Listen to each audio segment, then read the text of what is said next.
नमस्कार साथियों, शारदा बाल निकेतन की ऑनलाइन क्लास में आपका स्वागत है। मैं हूं विनोद सिसोदिया और हम चैप्टर पढ़ रहे थे कोशिका के बारे में जानकारी हमने पूर्ववर्ती वीडियोस के अंदर देख लिया था। पिछली जो क्लास हमने स्टार्ट करी थी उसके अंदर हमने पादप कोशिका और जंतु कोशिकाओं में अंतर, उसके अलावा एक यूकैरियोटिक कोशिका होती है उसमें कौन कौन से अंगक पाए जाते हैं, कौन कौन सी संरचना पाई जाती है, या यूकैरियोटिक कोशिका किससे मिलकर बनी होती है, उसके बारे में चर्चा करी थी। उसका हमने एक फ्लो चार्ट बनाया था और चार्ट के आधार पर हमने उसको 3 भागों में बांटा था। जो पहला भाग था कोशिका आवरण। तो आज हमें जो टॉपिक पढ़ना है वह है कोशिका आवरण। कोशिका आवरण किन किन से मिलकर बना होता है उसकी चर्चा हम यहाँ पे कर लेते हैं। तो सबसे पहले बात करते हैं कोशिका आवरण की। तो ये हमने एक चार्ट उस दिन बनाया था, उसमें ये बताया था कि जो कोशिका आवरण होता है वह 2 भागों से मिलकर बना होता है। नंबर 1 कोशिका भित्ति और दूसरा कोशिका झिल्ली। ठीक है, हमने यहाँ पे 2 भागों का वर्णन किया था, कोशिका भित्ति और कोशिका झिल्ली। कोशिका भित्ति को इंग्लिश में हम सेल वॉल कहते हैं और इसको हम सेल मेम्ब्रेन भी कहते हैं। इसको हम कोशिका झिल्ली और इसको हम सेल वॉल भी कहते हैं। इसके अलावा जो कोशिका झिल्ली होती है उसे हम सेल मेम्ब्रेन भी कहते हैं। सेल मेम्ब्रेन के अलावा इसको हम प्लाज्मा मेम्ब्रेन भी कहते हैं। इसको शॉर्ट पे हम पीएम भी कहते हैं, प्लाज्मा मेम्ब्रेन। ठीक है, आगे बात समझ में। कोशिका भित्ति को सेल वॉल कहते हैं और कोशिका झिल्ली को सेल मेम्ब्रेन या प्लाज्मा मेम्ब्रेन, शॉर्ट पे हम इसको सीएम या पीएम कह सकते हैं। प्लाज्मा मेम्ब्रेन से पीएम और सेल मेम्ब्रेन से सीएम। आगे बात समझ में। ठीक है, तो आज जो हमारा टॉपिक है वह है कोशिका भित्ति या सेल वॉल। तो सबसे पहले हम कोशिका भित्ति की परिभाषा पढ़ लेते हैं। सेल वॉल होती क्या है। उस दिन की क्लास के अंदर हमने बताया था कि सेल वॉल जो होती है वह एक निर्जीव संरचना होती है। देखिए, वास्तव में स्टार्टिंग में तो क्या होती है, सजीव होती है, लेकिन बाद में इसके ऊपर सेलुलोज के बाद में इसके ऊपर ग्लिग्निन, सुबेरिन आदि पदार्थों का निक्षेपण हो जाता है, जिससे बाद में ये क्या हो जाती है, मृत हो जाती है। तो परिभाषा के तौर पर हम बात कर लेते हैं। पादपों की बाह्यतम संरचना जो उन्हें सुरक्षात्मक आवरण प्रदान करे तथा सुनिश्चित आकृति प्रदान करे, ऐसी संरचना को हम क्या बोलते हैं, ऐसी संरचना को हम क्या बोलते हैं, सेल वॉल या कहते हैं। ठीक है, पादपों की बाह्यतम संरचना जो उन्हें सुरक्षात्मक आवरण प्रदान करे तथा सुनिश्चित आकृति प्रदान करे वह क्या कहलाती है, कोशिका भित्ति। इसके अलावा इसकी एक परिभाषा और हो सकती है, वह परिभाषा भी हम साथ साथ में लिख लेते हैं। कोशिका झिल्ली का बाह्यतम आवरण क्या कहलाता है, कोशिका झिल्ली का बाह्यतम आवरण क्या कहलाता है, कोशिका भित्ति। अर्थात आपके सामने यहाँ पर सेल वॉल की मैं 2 परिभाषा समझा चुका हूँ, शॉर्ट में वापस समझा देता हूँ। यह एक निर्जीव संरचना होती है। प्रारंभ में तो ये जीवित होती है, लेकिन बाद में इसके ऊपर लिग्निन, सुबेरिन आदि का जमाव हो जाता है, जिसके कारण ये क्या हो जाती है, मृत हो जाती है। परिभाषा बात करते हैं, पादपों की वह बाह्यतम संरचना जो उन्हें सुरक्षात्मक आवरण प्रदान करे तथा एक सुनिश्चित आकृति प्रदान करे, क्या कहलाता है, सेल वॉल कहलाता है। इसकी एक परिभाषा और होगी, कोशिका झिल्ली। ये कोशिका झिल्ली, माना कि कोई भी कोशिका होती है, कोशिका के बाहर का जो आवरण होता है ये हो गया प्लाज्मा मेम्ब्रेन, और प्लाज्मा मेम्ब्रेन के बाहर की ओर एक और संरचना पाई जाती है जिसको हम क्या बोलते हैं, कोशिका झिल्ली। तो कोशिका झिल्ली का बाह्य जो आवरण होता है वो क्या कहलाता है, कोशिका भित्ति कहलाता है। ठीक है, इसके अलावा कोशिका भित्ति के बारे में कुछ हमने बातें करी थी जो मैं आपको वापस बता देता हूं। हमने बात, देखिए पहले बात कर लेते हैं शैवाल। शैवालों के अंदर जो सेल वॉल होती है वह है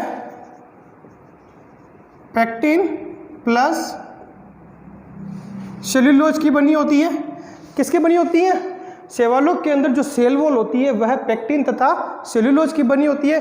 ठीक इसी प्रकार हम बात करते हैं कवक की। याद करिए कवक का मैंने पिछली क्लास में भी बताया और उससे जो पहला वीडियो था उसमें भी बताया था, क से कवक और क से काइटिन। तो कवकों की जो सेल वॉल होती है वह किसकी बनी होती है? काइटिन की बनी होती है। इसके बाद हमने बात करी थी पादपों की।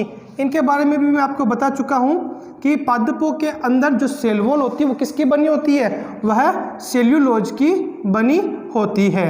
आगे बात समझ में। और अंत में मैंने कहा था जंतु। तो जंतुओं में सेल वॉल किसकी बनी होती है? पहले भी बता चुका हूँ, जंतुओं के अंदर सेल वॉल नहीं पाई जाती, अर्थात क्या होती है? एब्सेंट होती है। तो कहने का अर्थ है जंतुओं का, यदि एक प्रश्न आपसे पूछा जाए जंतुओं का बाह्यतम आवरण कौन होता है जो उसे आकृति और सुनिश्चित संगठन प्रदान करे, तो क्या लिखोगे? Plasma membrane. जंतुओं के अंदर प्लाज्मा मेम्ब्रेन या सेल मेम्ब्रेन होती है, वह बाह्यतम परत होती है, जबकि शैवाल, कवक और पादपों के अंदर बाह्य आवरण कौन सा होता है? कोशिका भित्ति का होता है। तो आप यहाँ तक का इसको उतार लीजिए या इसका स्क्रीनशॉट लीजिए।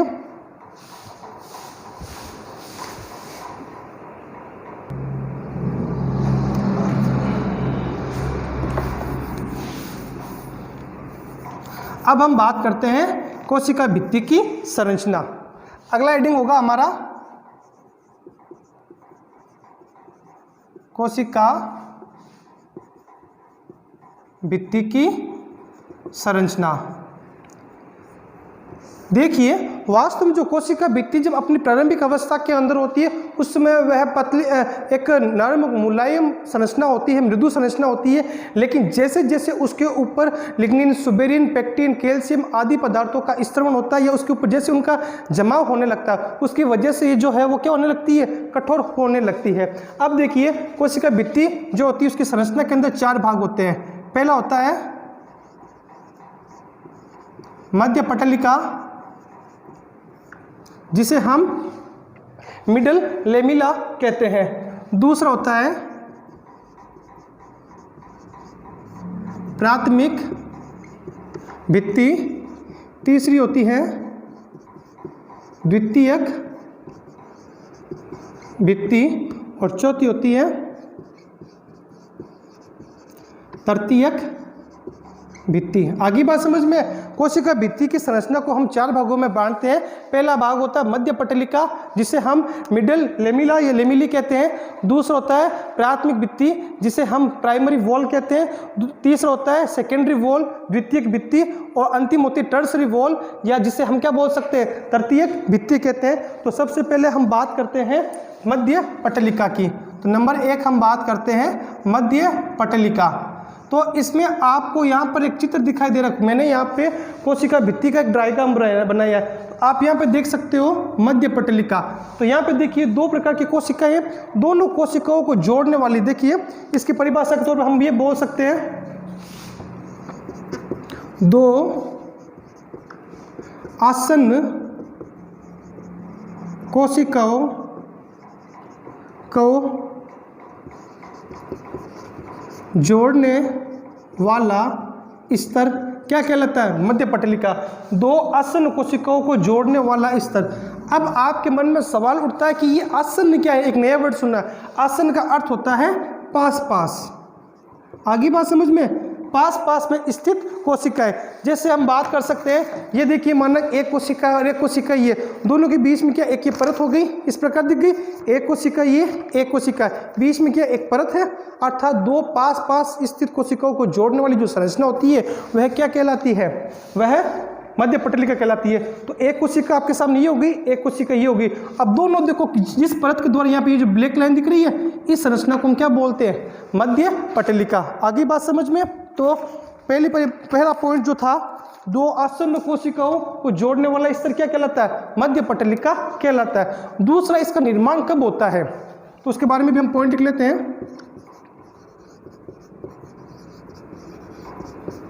कोशिका विभाजन के पश्चात बनने वाली, आप चाहो तो साथ साथ में नोट्स भी लिख सकते हैं, बनने वाली पुत्री या संतति कोशिकाओं की प्रथम परत। आगे बात समझ में? कोशिका विभाजन जब भी होता है तो उसके पश्चात जो सबसे पहले लेयर बनती है वह कौन सी बनती है? मध्य पटलिका बनती है। इसके बाद हम बात कर लेते हैं कि ये जो परत होती है वह किससे मिलकर बनी होती है। तो ये मुख्य रूप से कैल्शियम और मैग्नीशियम पेक्टेट की बनी होती है। तो तीसरी परत हम बात कर सकते हैं, ये मुख्यतया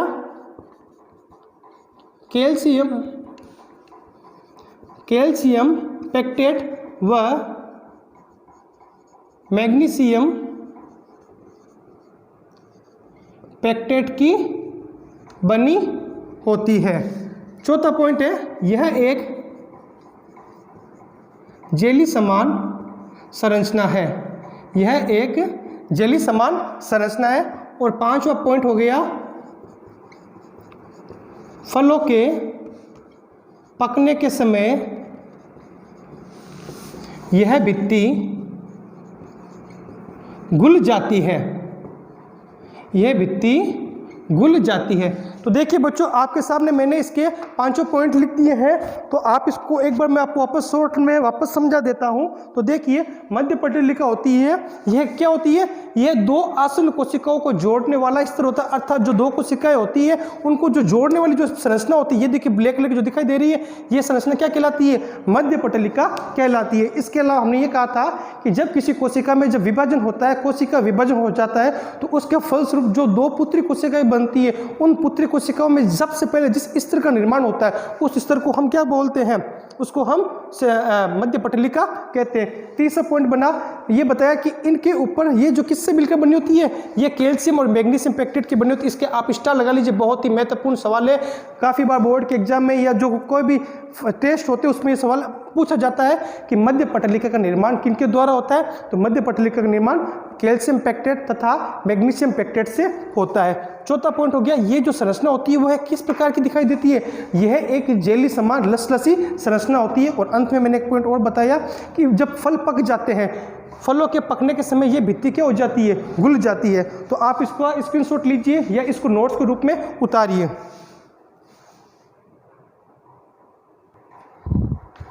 इसको आपने उतार लिया होगा। अब 2 नंबर कौन सी है? प्राथमिक भित्ति। अब हम बात कर लेते हैं प्राथमिक भित्ति की, चर्चा कर लेते हैं। हमने यहाँ पे मध्य पटलिका का वर्णन कर लिया। अब 2 नंबर हेडिंग लगाते हैं, प्राथमिक भित्ति। ठीक है, इसके बारे में भी आपको पता ही है कि ये जो होती है यह परत भी एक पतली लचीली एवं कोमल परत होती है। पहला पॉइंट हो गया। ठीक है, दूसरी बात हम कर लेते हैं, यह है सेल्यूलोज, हेमी सेल्यूलोज व पेक्टिन की बनी होती है। आगे बात समझ में वापस समझा दूंगा। और तीसरा, इनमें फैलने या विस्तारण का गुण पाया जाता है। तो बेटा आप यहाँ पे देख सकते हो कि मैंने यहाँ पे लिखा दिया कि जो प्राथमिक भित्ति, अच्छा एक पॉइंट और, यह क्या होती है? मध्य पटलिका के ठीक पास में स्थित होती है। एक पॉइंट और लिख लीजिए, यह मध्य पटलिका के पास ही स्थित होती है। तो बेटा देखिए, साथ साथ अपने नोट्स भी चल रहे हैं, आप इसको अपनी कॉपी में उतारते रहना, पूरे नोट्स में यहाँ पे लिखवा रहा हूँ। तो देख लीजिए प्राथमिक भित्ति। तो प्राथमिक भित्ति के बारे में हमने यहाँ पे 4 लाइनें लिखी है। पहली लाइन ये लिखी है कि जो प्राथमिक भित्ति होती है, ये जो प्राइमरी वॉल होती है वह पतली होती है, लचीली होती है तथा कोमल होती है। आगे बात समझ में। दूसरी बात हमने ये लिखा कि ये जो होती है ये सेल्यूलोज की बनी होती है, हेमी सेल्यूलोज की बनी होती है, और किसकी बनी होती है? पेक्टिन की बनी होती है। तो सेल्यूलोज और हेमी सेल्यूलोज अभी इतना जो नुकसानदायक नहीं होते, क्योंकि सेल वॉल जो मुख्य रूप से किसी की बनी होती है? इसी की तो बनी होती है। लेकिन जब इनके ऊपर क्या होगा? लिग्निन सुबेरिन का जमाव हो जाएगा, तब क्या हो जाएगी सेल वॉल? तब वह मृत हो जाती है। अभी यह परिपक्व हो रही है। तीसरा पॉइंट है, इनमें फैलने या विस्तारण का गुण पाया जाता, मतलब इसमें फ्लेक्सिबिलिटी का गुण पाया जाता है। लचीली तब होती है जब उसमें फ्लेक्सिबिलिटी का गुण पाया जाता है, तो इनमें फैलने या विस्तारण का गुण पाया जाता है। और चौथा अंतिम पॉइंट, ये परत क्या होती है, मध्य पटलिका के पास में स्थित होती है। तो आप यहाँ पे मध्य पटलिका देख रहे हो, तो ये वाला स्तर और ये वाला स्तर क्या हुआ, प्राथमिक भित्ति। आगे बात समझ में, तो आप इसका स्क्रीनशॉट लीजिए या अपने इसको कॉपी में उतार लीजिए।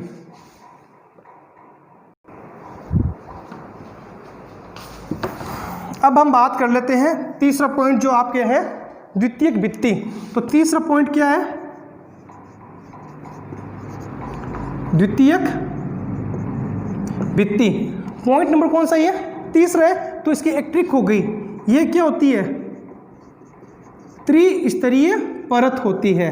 आगे बात समझ, यहाँ पे देखिए पहला स्तर, दूसरा स्तर और तीसरा स्तर, अर्थात ये क्या होती है, मोटी परत होती है। आगे बात समझ में, ये त्रिस्तरीय होता है, इसलिए इसका जो आवरण होता है वह क्या होता है, मोटा होता है। अब देखिए जब इसकी जो सेल्स होती है क्या हो जाती है, परिपक्व हो जाती है, तब इन पर विभिन्न पदार्थों का क्या हो जाता है, जमाव हो जाता है। आगे बात समझ में, समझा देंगे ये पॉइंट भी। अब इसमें किन किन पदार्थों का जमाव होता है वो भी आपको हम साथ साथ में बता देते हैं। इनके ऊपर लिग्निन, सुबेरिन आदि पदार्थों का जमाव होता है। देखिए मुख्य रूप से यह सेल्यूलोज कोमा हेमी सेल्यूलोज की क्या होती है, बनी होती है। मुख्य रूप से ये सेल्यूलोज और हेमी सेल्यूलोज की बनी होती है, लेकिन इनके ऊपर क्या हो जाता है, लिग्निन कोमा सुबेरिन आदि का क्या हो जाता है, जमाव या निक्षेपण हो जाता है। सारे पॉइंट आपको समझाएंगे। इसके अलावा अकार्बनिक पदार्थ जैसे टेनिन, गोंद, मोम आदि का भी क्या हो जाता है, आदि का भी इस पर क्या हो जाता है, जमा हो जाता है। तो जब इन निर्जीव पदार्थों सुबेरिन और लिग्निन का जमाव हो जाता है तो इसकी वजह से ये क्या हो जाते हैं, कठोर हो जाते हैं। और आपको पता है जब कठोर हो जाते हैं तो इसके छिद्र बंद हो जाते हैं, जिसके फलस्वरूप क्या हो जाते हैं, यह मृत हो जाती है। तो देखिए इस पॉइंट को मैं आपको एक बार का वापस समझा देता हूं, द्वितीयक भित्ति होती क्या है। तो द्वितीयक भित्ति के बारे में बात करते हैं। ये 30 नंबर की परत होती है और क्या होती है, त्रिस्तरीय परत होती है। तो आप यहाँ पे देख सकते हैं त्रिस्तरीय द्वितीयक भित्ति, पहला स्तर, दूसरा स्तर और तीसरा स्तर। तो चूंकि ये देखिए बाकी तो बिल्कुल पतली है और इसकी जो चौड़ाई देखिए इतनी है, तो ये क्या हो गया, एक मोटी परत हो गई। ठीक है, इसके अलावा जब ये कोशिकाएं परिपक्व हो जाती हैं तब इन पर विभिन्न प्रकार के पदार्थों का जमाव हो जाता है। कौन से पदार्थों का जमाव होता है उसको हम आगे पढ़ेंगे, लेकिन उससे पहले बात कर लेते हैं कि ये जो जिस प्रकार से मध्य पटलिका कैल्शियम पेक्टेट और मैग्नीशियम पेक्टेट की बनी हुई थी, उसी प्रकार जो प्राथमिक भित्ति थी वह सेल्यूलोज और हेमी सेल्यूलोज की बनी हुई थी। ठीक इसी प्रकार द्वितीयक भित्ति भी क्या होती है, सेल्यूलोज और हेमी सेल्यूलोज की बनी होती है, लेकिन इसके ऊपर क्या हो जाता है, बाद में लिग्निन और सुबेरिन आदि जो मृत पदार्थ होते हैं उनका जमाव हो जाता है या निक्षेपण हो जाता है, जिसके कारण ये क्या हो जाती है, कठोर हो जाती है, दृढ़ हो जाती है। और इसके ऊपर अकार्बनिक पदार्थ जैसे मोम, टेनिन, गोंद, मोम आदि का भी जमाव हो जाता है। ये मैंने यहाँ पे भी लिखा भी है कि इन पर विभिन्न प्रकार के पदार्थों का जमाव हो जाता है, और इन पदार्थों के जमाव हो जाने के कारण ये क्या हो जाती है, कठोर हो जाती है, जिसके फलस्वरूप द्वितीयक भित्ति परिपक्व होने के पश्चात क्या हो जाती है, मृत हो जाती है। आप इन नोट्स को उतारिए या इसका आप स्क्रीनशॉट ले सकते हैं।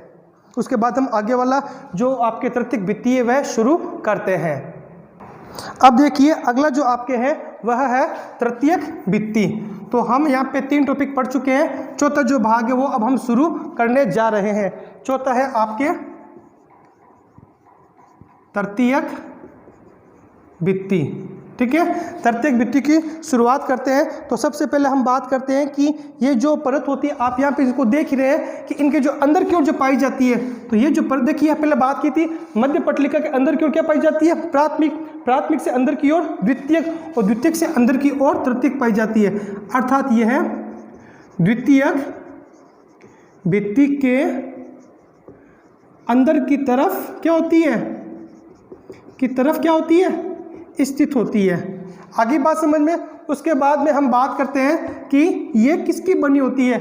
हमने इसके बारे में बात की थी, इसके बारे में कैल्शियम पेक्टेट और मैग्नीशियम पेक्टेट, इसके बारे में सेल्यूलोज और हेमीसेल्यूलोज, इसके बारे में सेल्यूलोज, हेमीसेल्यूलोज, सुबेरिन और टेनिन, गोंद, मोम और लिग्निन आदि पदार्थों का जमा हो गया था। इसी प्रकार बात करते हैं तृतीयक भित्ति केवल क्या बनी होती है, केवल सेल्यूलोज की बनी होती है।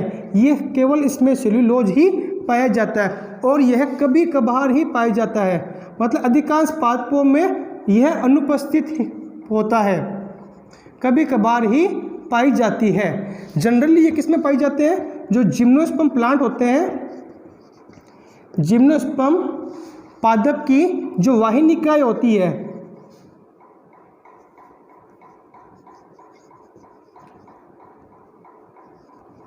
केवल वाहिनिकाओं में पाई जाती है। वाहिनिकाएं वैसे क्या होती है, 9वीं क्लास में पढ़ के आए, लेकिन फिर भी आपको आगे की क्लासों में इसको समझा दिया जाएगा। तो अब हम बात करते हैं तृतीयक भित्ति की। तो अब देखिए तृतीयक भित्ति जो होती है वह द्वितीयक भित्ति के अंदर की ओर स्थित होती है। यह केवल सेल्यूलोज की बनी होती है और ये कभी कभार ही पाई जाती है, अधिकांश पादपों में ये नहीं पाई जाती। ये केवल जो जिम्नोस्पर्म जो प्लांट्स होते हैं उनकी वाहिनिकाओं के अंदर ही पाए जाते हैं। तो इसके भी आप नोट्स लिख लीजिए या आप इसका स्क्रीनशॉट ले सकते हैं।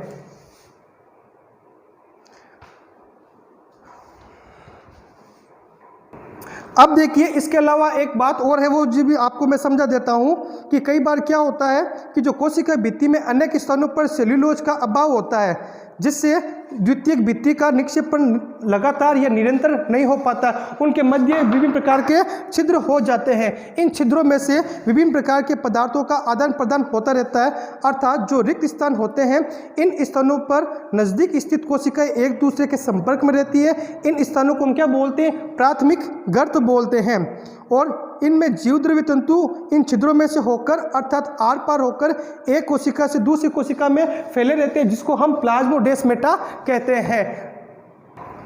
तो अभी हमने चर्चा करी कि इन कोशिकाओं की जो भित्ति होती है इनके मध्य क्या होता है कि सेल्यूलोज का और हेमीसेल्यूलोज का जमाव जो होता है, एक बार समझ लीजिए कि माना कि यह एक कोशिका है, माना कि यह एक कोशिका है इस प्रकार की, ये ऊपर की ओर एक कोशिका, ठीक है, और नीचे की ओर एक कोशिका। तो इनका जमाव लगातार नहीं होता है, इनके मध्य में क्या होते हैं, थोड़े रिक्त स्थान उपस्थित होते हैं। इनके मध्य छोटे मोटे यहाँ पे रिक्त स्थान पाए जाते हैं। ये देखिए रिक्त स्थान यहाँ पे आपको दिखाई दे रहे हैं, यहाँ पे छोटे छोटे रिक्त स्थान पाए जाते हैं। तो कहने का अर्थ है कि जो सेल्यूलोज और हेमीसेल्यूलोज का जो जमाव होता है वह लगातार नहीं होता है, उनके मध्य छोटे छोटे रिक्त स्थान पाए जाता है। इन छोटे छोटे रिक्त स्थानों को हम क्या बोलते हैं, इनको हम प्राथमिक गर्त बोलते हैं। इन स्थानों में से जो छोटे मोटे जो पदार्थ होते हैं वो आवागमन कर सकते हैं। आगे बात समझ में। इन गर्त को हम क्या बोल सकते हैं, इन गर्त को हम प्राथमिक गर्त बोलते हैं। आगे बात समझ में। अब लास्ट टॉपिक बचा है कार्य। तो ये कोशिका भित्ति का जो प्रमुख कार्य वह होता है कोशिकाओं को दृढ़ता प्रदान करना। तो हमने कहा था कि जो अभी इसकी जो द्वितीयक भित्ति थी उसके ऊपर लिग्निन, सुबेरिन, टेनिन, मोम आदि पदार्थों का जमा हो गया था, जिसकी वजह से क्या हो जाती है, कठोर हो जाती है, अर्थात उसको कठोरता प्रदान करता, अर्थात उसको एक कंकाल प्रदान करता है। आगे बात समझ में। दूसरा होता है कोशिकाओं को निश्चित आकार एवं आकृति प्रदान करना। चूंकि ये कोशिकाओं की सबसे बाह्य परत होती है और कठोर होती है, जिसकी वजह से कोशिकाओं को एक निश्चित आकार प्रदान करते हैं। हम वापस ये भी कह सकते हैं कि यहाँ पे इसका कंकाल का निर्माण करता है। तीसरा है सुरक्षात्मक आवरण का निर्माण, अर्थात कोई अवांछित पदार्थ कोशिका के अंदर प्रवेश करने लगता है तो यह एक मजबूत आवरण के तौर पर कार्य करता है। अवांछित पदार्थों को कोशिका के भीतर प्रवेश करने नहीं देता है। और अगला है विभिन्न पदार्थों का संवहन। तो अभी हमने यहाँ पे कहा कि जो प्राथमिक गर्त होते हैं उन गर्त में से कुछ पदार्थ जो सिलेक्टेड पदार्थ होते हैं उनको आवागमन के लिए ये मार्ग प्रदान करते हैं। और कोशिका सहारा प्रदान करती है। और ये क्या करती है, एक दूसरे को यांत्रिक सहारा प्रदान कर, जैसे ये कोशिका इसको यांत्रिक सहारा प्रदान कर रही है, इसी प्रकार इनके मध्य आपसी संबंधों को स्थापित करना, क्योंकि यहाँ पे छोटे छोटे छिद्र पाए जाते हैं तो इस कोशिका के पदार्थ इसमें जा सकते हैं और इस कोशिका के पदार्थ इसमें जा सकते हैं। तो ये टॉपिक था आज का अपने सेल वॉल का। अगली क्लास के अंदर हम प्लाज्मा मेम्ब्रेन या सेल मेम्ब्रेन के बारे में बात करेंगे। आशा करता हूँ कि आज की क्लास आपको समझ में आई होगी। धन्यवाद।